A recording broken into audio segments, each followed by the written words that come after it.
kita coba bangun awareness, oh Allah pengen membersihkan dosa-dosa saya nih. Terus kita berdoa, ya Allah bantu saya, ya Allah tolonglah saya, istighfar. Saya kadang-kadang ngerasa nih kalau ada dosa, ada kesalahan, ada kekeliruan yang saya lakukan misalnya gitu. Kalau saya nggak kuat istighfarnya, bentar lagi akan diuji sama Allah. Ujiannya macam-macam, alhamdulillahnya ujiannya masih ketahan. Pasti diuji sama Allah. Kalau istighfarnya nggak kuat, taubatnya tuh nggak kuat, langsung diuji sama Allah. Dan saya langsung sadar, oh benar berarti yang tadi ini lagi dihapus sama Allah nih. Perkencang lagi, perkuat lagi istighfar. Kenapa? Karena kalau istighfar kita kuat, berarti kan dosa kita dihapus dengan istighfar ya. Otomatis ujian kita durasinya berkurang. Makin kuat istighfar, makin berkurang. Kalau istighfarnya udah mantap, udah selesai, Allah cabut tuh ujian kita. Diganti dengan kebaikan.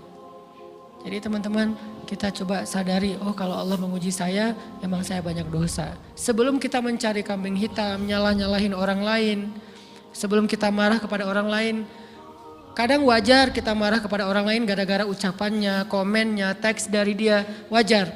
Tapi sebelum itu, marah dulu kepada diri kita atas dosa dan kesalahan kita yang baru saja kita lakukan. Atau yang dulu kita lakuin dan belum benar-benar kita tinggalkan. Kalau kita ngerasa banyak dosa di masa lalu sebelum kita taubat, hijrah, berarti mungkin itulah alasan kenapa sekarang kita diuji setelah hijrah. Kenapa agak-agak harus jungkir balik setelah kita hijrah. Kenapa harus sedikit berdarah-darah setelah kita hijrah.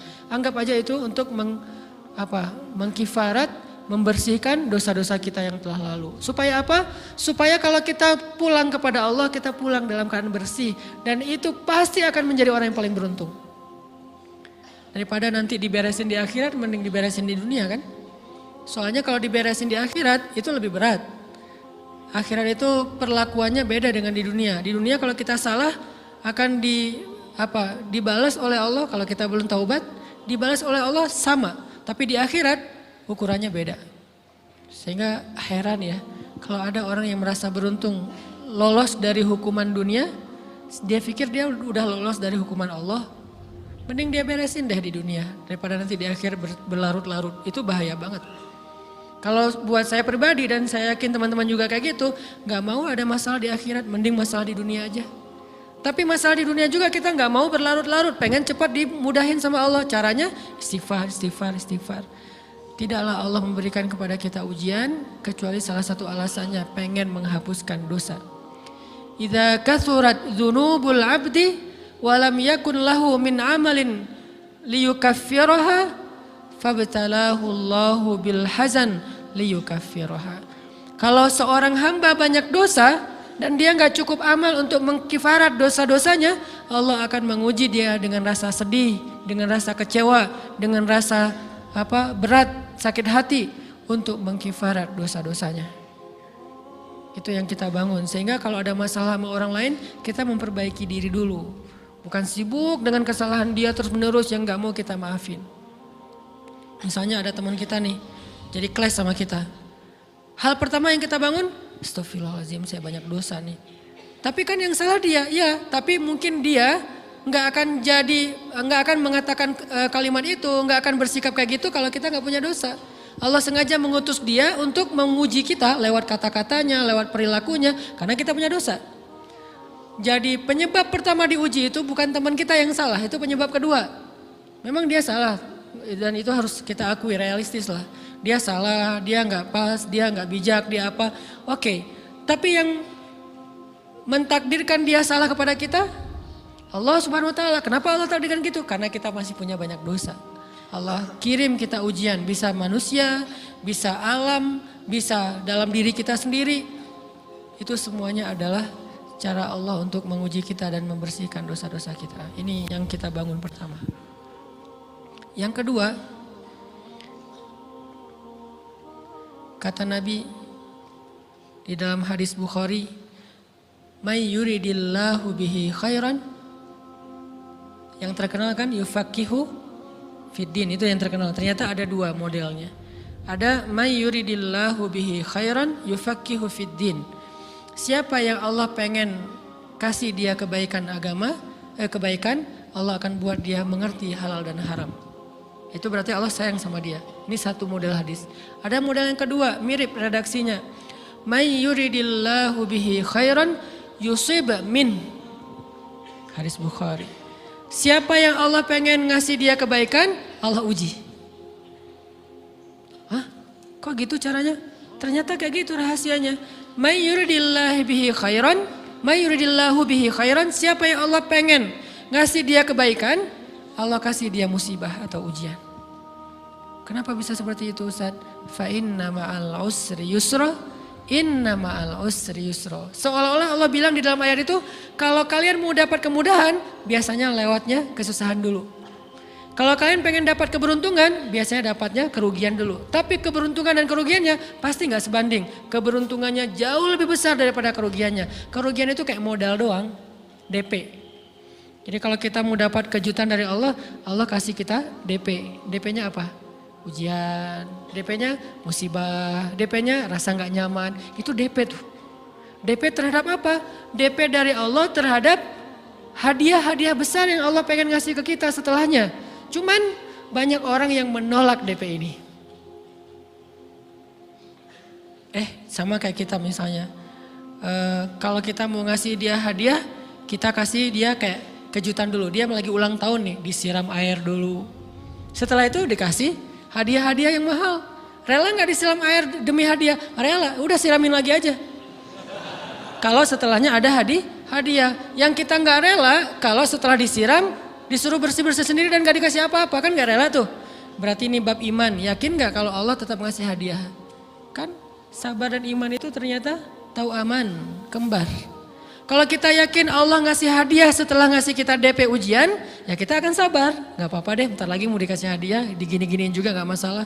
Dibully, diapain sama Allah, biarin aja. Ya Allah saya sabar, kan bentar lagi mau dikasih hadiah nih.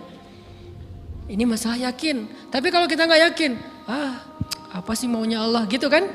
Begitu kalimat ini keluar, maka yang muncul setelahnya adalah mengeluh, berputus asa, dan gak akan sabar menghadapi ujian. Ujian, kata Nabi, may yuridillahu bihi khairan, siapa yang Allah pengen kasih hadiah, siapa yang Allah pengen kasih kejutan, siapa yang Allah pengen kasih pertolongan, siapa yang Allah pengen kasih kebaikan, yusib min, Allah akan uji dia dulu.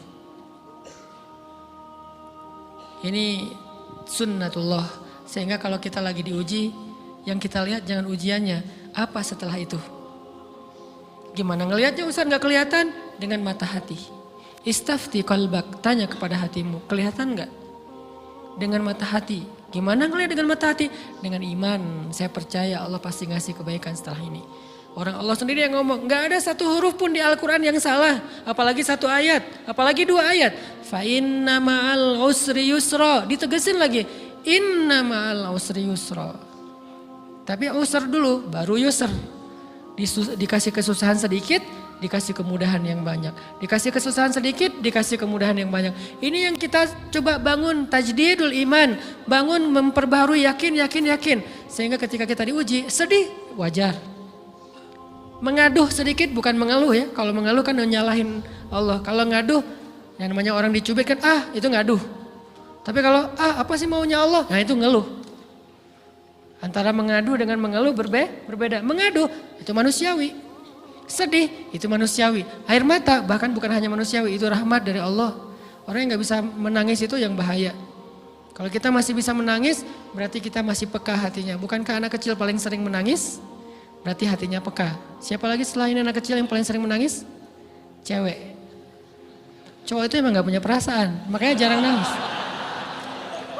Cewek dikit-dikit nangis, jangan bilang, cemen banget sih nangis apa, cengeng apa. Enggak, karena dia perasaannya lebih peka dari kita. Itulah kenapa Allah menitipkan bayi kepada perempuan. Kalau dititipin ke laki-laki hancur. Di balik kepekaan perempuan, di balik sensitifnya perempuan, di balik perasaannya yang luar biasa, di situ Allah Subhanahu wa taala menitipkan amanah, dia yang paling baik dalam merawat bayinya. Perempuan secara umum mungkin lebih banyak bicara daripada laki-laki ya. Walaupun ada orang yang perempuan pendiam banget, ada yang nggak ngomong sama sekali, misalnya diem-diem aja, ada.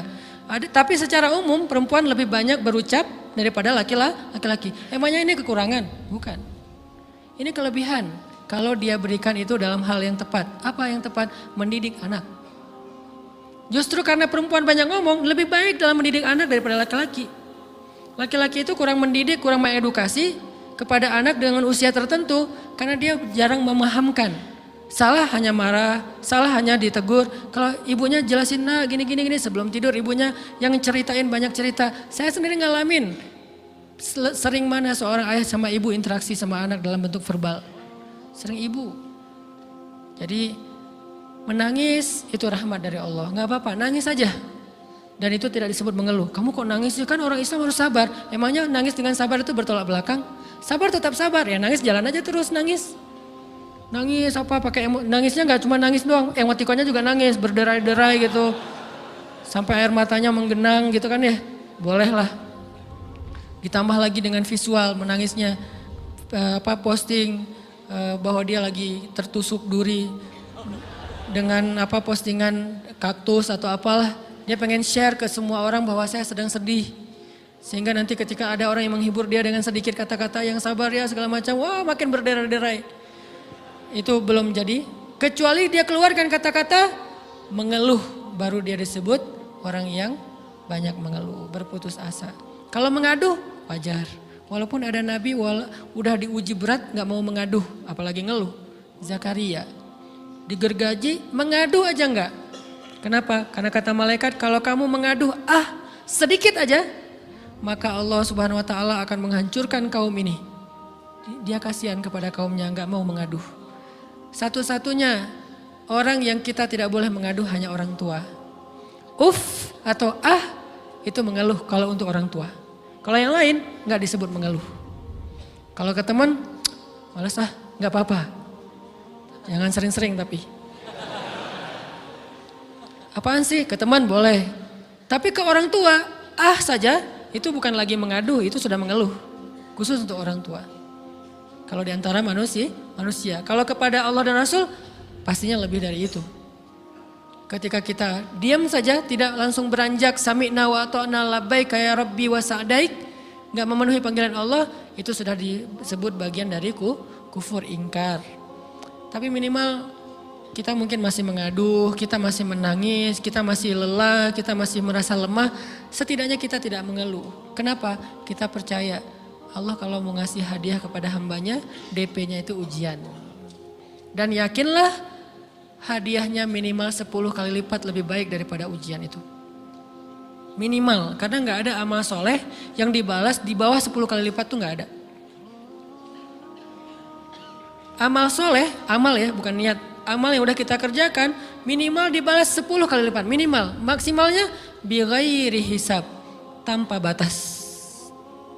Bighairi hisab, tanpa batas. Ada yang 700 kali lipat kayak sedekah. Tapi tetap aja ayat sedekah di akhirnya ujung-ujungnya apa? Bighairi hisab juga kan? Berarti sedekah itu minimal dibalas 700 kali lipat. Minimal. Kalau kita yakin. Selalu syaratnya kalau kita yakin. Dan saya ngebuktiin itu banget. Saya pernah ngalamin lagi jalan-jalan di sebuah kota yang ada becak kayuhnya, becak sepeda gitu ya. Jalan terus saya bilang, Pak berapa ongkosnya? 20.000. Udah naik aja 20.000. Karena kita keliling-keliling kota, ternyata saya jadi kasihan sama dia 20.000. Kasihan kan 20.000 dibayar keliling kota, walaupun pas mampir beberapa tempat mungkin dia dapat tips ya. Tapi saya nggak tega gitu, dia cerita tentang anaknya lagi sekolah, apa segala macam, makin bikin baper kan. Pas selesai, saya kasih dia 100.000. Dari 20.000 dikasih 100.000 karena kasihan. Dan saya yakin, nggak mungkin sedekah itu sia-sia. Kan Nabi bersumpah kan, demi zat yang jiwaku di dalam genggamannya, tidak berkurang harta karena sedekah. Demi Allah kata Nabi, nggak berkurang harta karena sedekah. Berkurang harta karena belanja? Ya. Berkurang harta karena pacaran? Banget. Modal banget kan? Apalagi buat cowok. Tapi berkurang harta karena sedekah? Gak mungkin kata Nabi. Demi Allah gak berkurang harta karena sedekah. Berkurang harta karena istri? Enggak. Karena memberi kepada istri itu pahalanya lebih gede daripada sedekah. Makanya ngemodalin pacaran setelah nikah itu tumbuh berkah. Modal pacaran sebelum nikah itu apes. Jadi kalau pengen modal nih, ngemodalin cewek, traktir, ngapa-ngapain, bayarin, jangan sebelum nikah. Sebelum nikah jadi orang pelit aja, nggak apa-apa. Tapi setelah nikah, jor-joran ngasih, apalagi yang, bayarin semuanya. Kenapa? Pahalanya lebih gede daripada sedekah. Bahkan lebih gede daripada infak fi sabilillah. Seorang suami memberi nafkah istri, itu pahalanya terkadang lebih besar daripada kita berinfak untuk fi sabilillah, untuk korban perang. Saya heran kalau ada orang sedekahnya rajin tapi ke istrinya kikir, aneh, berarti dia nggak ngerti konsep. Padahal memberi kepada istri itu sebenarnya nggak pernah sih. 100.000 deh, karena kan kecil, saya kasih 100.000. Ternyata begitu saya kasih 100.000, dia doa. Nah ini nih pentingnya sedekah ke orang yang membutuhkan tapi nggak minta-minta, dia tulus. Dia langsung doa, ya Allah Pak mudah-mudahan rezekinya lancar, berkah, bertambah dan segala macam, bahagia keluarganya. Doa-doa ini semuanya dikabulkan dalam hitungan hari. Pertama bertambah bahagia rumah tangganya, dapat kecupan dari istri. Dia nganggap suami saya cowok banget sih. Mulai satu nih. Dua, demi Allah selang 15 jam kalau nggak salah, karena waktu itu malam, besok paginya ada orang yang ngejar-ngejar saya pengen ngasih hadiah. Ustadz saya pengen ketemu Ustadz. Maaf saya nggak bisa ketemu sekarang, lagi rush, lagi tight schedule gitu-gitulah, sok-sok gaya nggak jelas gitu ya. Terus Ustadz saya pengen banget ketemu, dia nggak ngomong pengen ketemu apa. Kalau dia bilang mau ngasih duit kan langsung saya prioritaskan kan ya. Berhubung dia nggak ngomong, ya udahlah, saya sosok jual mahal gitu. Tapi yang namanya rezeki kan gimana kita tolak, dia datang kan. Saya nolak, pokoknya sebentar aja 5 menit nggak akan ganggu waktu Ustadz. Ya udah besok pagi ya pas breakfast gitu, pakai gaya-gaya dikit breakfast. Pas breakfast, oh ya siap Ustadz, jam berapa? Jam 8, udah janjian jam 8. Mungkin orangnya nih dengar live streaming, Pak jazakumullah khair jaza. Makasih banyak, mudah-mudahan Allah tambahkan rezekinya. Terus beliau besok mau flight ke luar kota jam 8, akhirnya ngubungin lagi malamnya, Pak Ustadz maaf gak bisa ketemu besok. Karena saya jam 8 itu jadwal terbang. Oh ya udah nggak apa-apa. Senang dong saya nggak jadi ketemu kan. Tahu gitu kan nyesel saya tuh. Senang. Besok pagi jam 6 Pak Ustadz, alhamdulillah ternyata penerbangan saya di-delay ke jam 11. Allah delay penerbangannya demi ngasih rezeki buat saya. Kan luar biasa kan? Nah, ini hikmah kepedean saya, kegeeran kepada Allah gitu. Di-delay demi saya. Kan kadang-kadang GR ya di depan Allah ya. Robbi akroman kan gitu ayatnya. Allah memuliakan saya dengan istighfar tetap. Akhirnya saya bisa ketemu Ustaz. Saya nggak baca WA-nya, terlambat baca, baru baca jam 8. Dia udah mulai agak putus asa, kayaknya udah gak mungkin ketemu nih. Jam 8 pas saya baca, ternyata orangnya nggak di delay. Ya udah saya balas, ya udah sekarang saya tunggu ya jam 9. Maaf cuma sebentar. Nggak apa-apa Ustaz 5 menit. Datang dia, datang ngasih apa coba? Ngasih duit 200 juta. Demi Allah, cuman berselang beberapa jam saya tolak-tolak. Tahu gitu Pak, datang malam ini aja.